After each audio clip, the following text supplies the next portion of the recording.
Happy birthday to me. Look, I wanted to drop a video that was personal to me on my birthday, and so here it is. So we're clear, I've been very busy with life, and thus this might go out on the 30th of April, which is a day late, or even the 1st of May, but I'm still claiming it. Happy belated birthday to me if it comes out after the 29th of April. Where's my cake? Well, this list is not a gift or a present, and it does not taste like cake. The things on this list made me very Nikki angry. So thank you for this, wrestling. Happy birthday to me. Here are 10 things that almost or briefly made me rage quit wrestling. Couple of side notes. First, I've tried to leave more morbid things off this list. So if you see Daniel Bryan or Paige or Edge or wrestlers that were injured and made a heroic return to wrestling on this list or a similar list in the future, it's because luckily they've made a comeback. So you won't be seeing people like Big E on this list, as we are still currently unsure what's happening with his injury, as well as other accidents and things of that nature. Second, I have loads of things, small and big, that have made me sick of wrestling or things that have happened in wrestling. So you are going to see a large scale of things that have vexed me. Anyway, onto the list. Number 10, Shawn Michaels retires. Okay, so we are starting light. I've always liked Shawn Michaels, but as time's gone on, I started to like him more and more. His return match with Triple H was great. His match against Cena was brilliant. His feuds with Jericho, in particular the second one, was amazing, and the Undertaker feud and subsequent matches were just the best. But when they put in the stipulation that it was career versus streak, a big part of me felt like this is a sure win for Michaels. He isn't going to retire. Surely he'll be the one in 17-1. And then he lost, and he was gone, and I was sad. Now, it wasn't so much the retirement that upset me, although it did, because Michaels has retired Ric Flair. Another good match due to the story, but it was diluted as Flair had his, air quotes, actual retirement match last year. So basically, F you if you were emotionally invested in the Ric Flair retirement angle, only for him to turn up in TNA not long after. So my rage was the fact that Michaels decided to come back, ruined one of the only well done perfect retirements for a Saudi show of all things. And though, sure, I get it, but why not just stay retired and not sully something that didn't need to be sullied? Oh, and the match was absolutely terrible, and he hasn't wrestled again since. Great, good stuff. Kiss my teeth. Number 9, Powerhouse Hobbs losing his TNT title. In this list and the next list that I do of things that have angered me in wrestling to nearly make me quit, and trust me, there will be a next one. There will be references and straight up mentions of black wrestlers, black people, and racism as a whole. If you don't like that or that offends you, first off, I have no issues with you locking off the video or even unsubscribing. And second off, do one. I'm a black man and I'm proud, and I'm not saying that everything that happens to black wrestlers in wrestling is due to their colour of their skin, but I mean, if you look at some of the things that does happen and you don't at least think it's suspect, you probably should question why you don't think it's suspect. Now that that's out the way, I was both shocked and happy when I saw that Powerhouse Hobbs not only won the TNT title, but beat someone who AEW has tried to portray as a monster for a while. But I look at everything surrounding it and it's not good reading, which confirmed my suspicions when he just lost the title immediately to Wardlow upon his return. However, I think it's a wider issue in AEW. I feel like the only time black stars have been built and have looked credible has been Jade Cargill, of course, and Swerve in Our Glory, back down the card after they lost their titles, but that deserved its own entry. Anyway, Hobbs won the belt via shenanigans, and it was a follow-up from the triple threat he was in for the TNT title prior with Samoa Joe and Wardlow, which he was pinned in. So they aren't letting him look strong, which was evident by him losing the belt the second that Wardlow was back. Now, sure, I do believe that it's more to do with wanting to build Wardlow back up and make him look like a monster on top of padding out his win-loss record and title wins. But why build Powerhouse Hobbs up just to shoot him back down, unless they are about to hot potato the title again? But you could have just let Wardlow have a proper run whilst building Hobbs up to take the belt clean, and then he could have had a proper run with the belt. Really should have built him up to be an actual star. I was very cross when he lost, but based on everything I've said and the fact I know that they want to make Wardlow look strong, I did call it. Number 8, CM Punk leaves wrestling. The first time. CM Punk got me back into wrestling properly, and when I say properly, I mean I kept an eye on it from time to time beforehand and enjoyed everything he was doing, but when he did the pipe bomb, I was back. Then he left after losing his belt, and then his match against the Undertaker, and I was starting to lose interest again. Then he returned, and I was back to keeping an eye on it. And then the Royal Rumble happened, and he walked out on Raw. And for context, the Cliff Notes version is he was having to work his matches hurt, and WWE looked like they did not care, and he was angry. Honestly, honestly, I did not think he was coming back, but I was watching when Stone Cold took his ball and went home, and then I had no idea what was going on, and he came back. Even Brock leaving wasn't the end of his story, and he returned, although that was years later. So I sat there on my hands thinking he's coming back, and then he didn't, and I didn't know who to blame. CM Punk is still one of my favorite wrestlers of all time, and no, my name is not copying his, even if it's a play off it. But along with Chris Jericho, DDP, Goldberg when I was young and saw him as unbeatable and unstoppable until he was beat, might see that entry pop up on another video, Cody Rhodes, Kurt Angle, Rey Mysterio and The Rock amongst others, Punk is in my top 10. I smell another list. Point is, to see one of my faves just walk away from wrestling and not return for 7 years legit made me walk away too. At least he's back now. Number 7, Goldberg vs Brock Lesnar Part 1. I was just over a month away from turning 16. Brock Lesnar is one of my favourite wrestlers of all time, and Goldberg was one of my favourite wrestlers both at the time and as a younger fan, and the special guest referee was the biggest star in the Attitude Era. I'm a big fan of Stone Cold, but he wasn't one of my favourites, to be honest. I liked him more as a heel because he became a foil for both The Rock and Kurt Angle. Very controversial, I know, please don't unsubscribe. Point is, seeing 3 top stars in one of the biggest matches in history just before my birthday felt like a dream, and then the match happened and my birthday was ruined. Look, I can't remember if I heard anything via the dirt sheets that Brock and Goldberg were leaving. I think I had, but that was 2 decades ago. But oh dear, dearie me, the fans knew and they were not quiet about it. The boos rained down on this match, and as a result both men said F you lot, F this match. So Stone Cold said F you guys and gave them both a stunner to send the crowd home happy. But I was already home and I was not happy. This broke me. 3 of my favourite wrestlers all leaving to either retire, leave to make one-off WWE appearances, or go and play fake football. None of that soccer nonsense. Soccer is the real football and I'll hear nothing more about it. After this I'd become more hit and miss with wrestling, but thankfully all men have made some kind of wrestling return. Well, I say thankfully. Number 6, Goldberg beating The Fiend. I was not going to add this to this list because the next list that I do, and yes, as I said before, there will be a follow-up, I wanted to have some meaty entries for it, and this is one of those times where I genuinely said F wrestling. I wouldn't say that I said that for all of the previous entries, but for this one, oh, WWE can suck a fat one for this. The Fiend never should have had the title, if we are being honest with ourselves, as his character didn't warrant it. But if he has it, and you are supposedly building him up to be a monster, don't just feed him to Goldberg because you want a nostalgia pop or you want to please a blood country. Not only that, but did you see the match? F right off though. Goldberg beat The Fiend, your magical, invincible monster, with basically a modified suplex. Definitely was not a jackhammer, and I want to hear nothing else about it. Never have I been so angry up until that point about a match. Well, that's not entirely true. Spoilers for the number 1 entry. But point is, Goldberg has been eating people alive that he shouldn't be on every return he had up until this point, that I was actually scared as all hell that he was going to beat Bobby Lashley in their match, and even Roman to a lesser extent. Eat Dolph Ziggler if you want to, sure, but beating young world champions, which we will definitely talk about in another video, is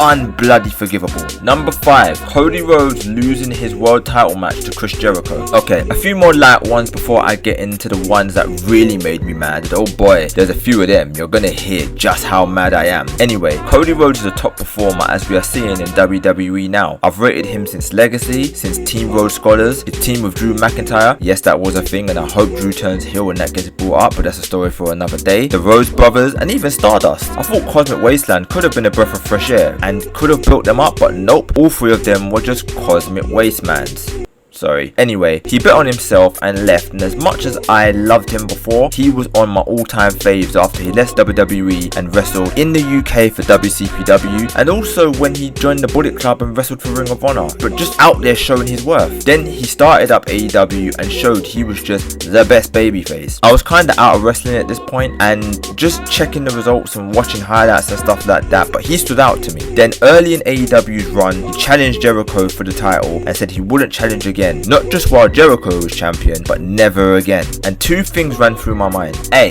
he's not losing because why the hell would they cripple one of their top guys right off the bat? And B, if he loses, eventually there will be a loophole that allows him to challenge for the title. So when he lost, I was not happy, especially because of how he lost, when I thought they would use this as a way to allow him to challenge for the belt later. but nope, no more title shots. The reason for bringing in the TNT title was to bring in a secondary belt that doesn't feel secondary because it will be Cody's belt. Now it feels like a third belt, but that's neither here nor there. And I just felt like my guy, who never got a sniff at the world title at WWE, went from being a top guy in a new company who probably would have inevitably won a title at some point, to never being able to challenge for it again in one match he didn't even quit in. Stupidly annoying and annoyingly stupid. Number 4, Rey Mysterio's less than 2-hour title reign. Hooray for Superman. John Cena is a bad man. Like that song he released after his time was now. This was at the height of the John Cena wins low period, and when he was still pretty despised due to people believing that he still shouldn't be the top guy. So when a tournament for the next WWE champion was going to be decided when CM Punk took his belt and went home, it was refreshing to see that Cena was not initially in the tournament, and Rey won, and I, like the fans, were ecstatic. Then he inserted himself as the number 1 contender, as the real big bad boss who was hidden until you collect all the pieces and items you need to battle him to get the real ending. The pieces being the WWE Championship. My heart sank because I just knew, we all knew, and I put this entry on here rather than in my top 3 because I was more sad than angry. But boy, was I deflated when Cena just inserted himself as the number 1 contender to beat a tired, beat up, knackered Rey Mysterio just to win, and yet behave like he's a good guy and like he's not privileged. What a heel. Bad man. Number 3, Big E's title reign, losing his title and the aftermath. Oh golly, we are in rage quit, throw the controller, beast mode territory now as we look at Big E's title reign. Firstly, miss you Big E, really hoping your recovery continues to go well and you return to wrestling fit and healthy, but most importantly you are well and healthy. Secondly, oh gosh, did they do him dirty in this title reign. I can't remember anyone he beat besides the title win against a hurt Lashley and lightly defended against him, I can't remember at this point, and I believe a match against Drew, which was good since Drew was still relatively strong at this point. Besides that, his reign was bland at best. Like, who else did he even beat? But despite the fact that his title reign was dog, it wasn't what I hated most about all of this. If you didn't know, Big E was scheduled to defend his title against Bobby Lashley, Seth Rollins and Kevin Owens in a fatal 4-way at the Day 1 pay-per-view, premium live event. All your top guys on Raw. Great. Big E was scheduled to retain. Great. Brock Lesnar was supposed to face Roman Reigns for his title in this premium live event. Then Roman wasn't able to compete due to that virus, and rather than WWE just leaving the wheels alone, they added square wheels. They thought, okay, no Roman, have to have Brock on the card, let's make it a 5-way. And they could have had him just in the match but allowed Big E to retain, but no, they made Brock win the title because at some point they decided that they were going to go with a title unification match with Brock versus Roman with no plans afterwards. Even now we are dealing with the aftermath because over a year later we are still complaining that Cody did not win at WrestleMania when he should have, and now a new belt has been introduced, something that likely never would have happened if they just left this match alone. Just to add to the rage that I felt, Brock Lesnar won a match he wasn't even supposed to be in 8 minutes, and do you know how he won? By pinning Big E. 3 other stars, and you chose to pin the champion because he's not your guy and you knew you was going to push him back down the card so you make him look weak. This time, Kevin Owens wasn't anywhere near as strong as he once was at this point. On that note, once he lost, it's like he didn't even care that he lost the belt. Like Kofi Kingston before him, he just lost his belt to Brock Lesnar no less, then back down the card he went. The next challenger wasn't even him but Bobby Lashley, who won the belt. Why not let Big E be in this position? Then the Elimination Chamber had 6 superstars and Big E wasn't even one of the competitors for the belt that he lost. Just so we can see another Brock Roman WrestleMania match. I know WWE wanted this, but they did not need to obliterate Big E's credibility to do it, man. Like, really?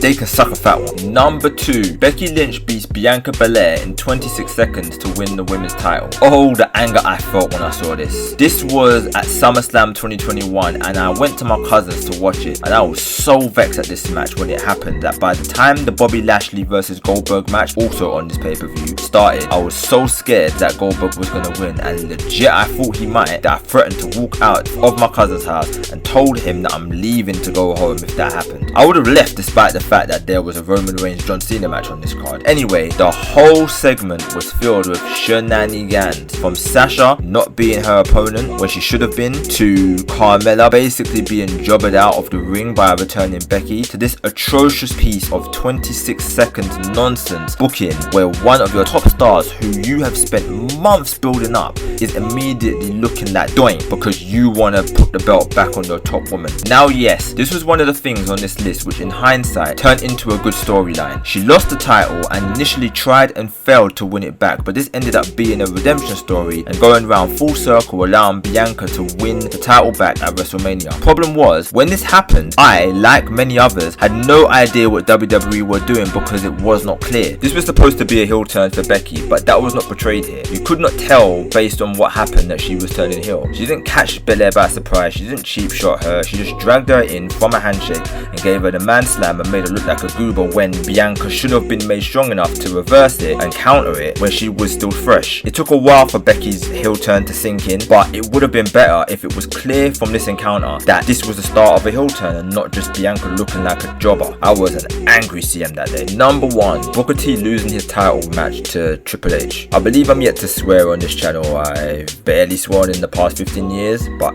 off. Just right off. The racism tangent I went off on earlier was partially because this was my number 1 entry. When this feud happened, I was not privy to all the racial undertones and sometimes not so subtle remarks that Mr. Levesque made to Mr. T, and honestly, didn't remember everything about this feud. But when I went back to check the feud when I was a bit older and understood more, all I could think was, this company. I tell you what I do remember, how bloody long Triple H took to pin Booker T after one pedigree. When a wrestler takes that long to pin after one finisher, usually it's to protect them and allow them to kick out, and everyone thought that Booker was going to kick out and he just didn't. Yeah, you make the black wrestler look like a joke after all the racist digs made throughout. All of that for the bigot in all of this to overcome when it was set up for the challenger to get retribution. But let me give you some of the lines from the now infamous promo from Triple H to Booker T. Someone like you doesn't get to be champion. That's for people like me. You're not here to be a competitor, you're here to be an entertainer. Do a dance for me, Book. That's your job. You're here to make people like me laugh with your nappy hair and your suckers. When you get there, you're gonna do what people like you do. You're gonna lose. And then they came out to say that it was about WCW guys not being good enough to be champion. Again, bullshit.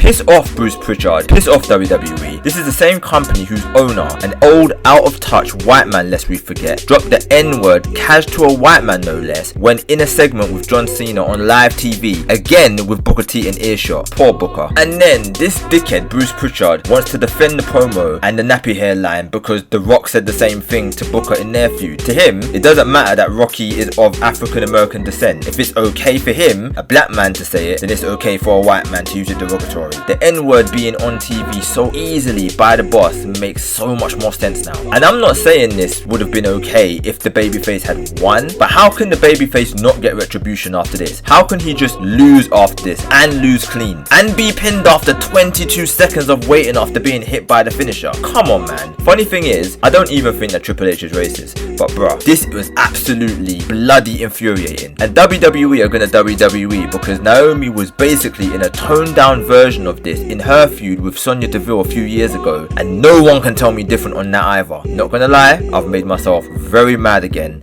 This company.